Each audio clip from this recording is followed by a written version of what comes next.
എൻ്റെ കർത്താവിൻ്റെ ഉന്നതമായ നാമത്തിൽ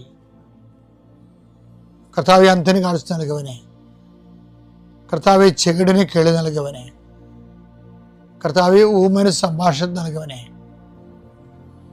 കർത്താവെ മഹോരോഗ്യപ്പെടുത്തിയവനെ, കർത്താവെ മരിച്ചവനെ ഉയർപ്പിച്ചവനെ, കർത്താവെ നിന്റെ തിരുനാൾ സ്തുതി പറയുന്നു. നിന്റെ വിശുദ്ധ വലതുകരം മക്കളുടെ ശിരസിൽ വെക്കണമേ. ഇന്നത്തെ യാത്രകളെ, ഇന്നത്തെ വ്യക്തികളെ കണ്ടുമുട്ടലുകളെ, ഇന്നത്തെ ചോദ്യം പറച്ചിലുകളെ, ഇന്നത്തെ വർത്തമാനങ്ങൾ, ഇന്നത്തെ ഒപ്പിടലുകൾ എല്ലാം കർത്താവിന് ദിശയിൽ വെക്കുന്നു.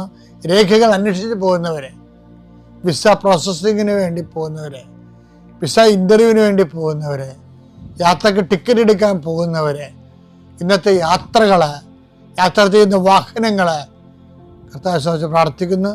കുടുംബത്തിന് സമാധാനം ഇല്ലാത്തവരെ, പരസ്പരം വിഷമം അനുഭവിക്കുന്നവരെ, പരസ്പരം കലഹമുള്ളവരെ, പരസ്പരം ഭാരപ്പെടുന്നവരെ, കർത്താവെ കുടുംബത്തിലുണ്ടാകുന്ന ഞെരുക്കങ്ങൾ ഈശോ ഏറ്റെടുക്കണം പ്രാർത്ഥിക്കുന്നു. 40 വർഷം അങ്ങയുടെ തിരുസന്നിധി നടത്തിയ സുവിശേഷ ജീവിതത്തിൻ്റെ യോഗ്യതയാൽ, പരിശുദ്ധ കുർബാനയുടെ യോഗ്യതയാൽ, പിതാവിൻ്റെയും പുത്രൻ്റെയും പരിശുദ്ധാത്മാവിൻ്റെയും നാമത്തിൽ നീ ഇന്നത്തെ ദിവസം, നിൻ്റെ ദിവസം, നിൻ്റെ ഉദ്യമങ്ങൾ കർത്താവ് തന്നെ അനുഗ്രഹിച്ച് നീ സന്തോഷത്തോടെ രാത്രി ഉടനയാൻ കർത്താവ് ഇടയാക്കട്ടെ.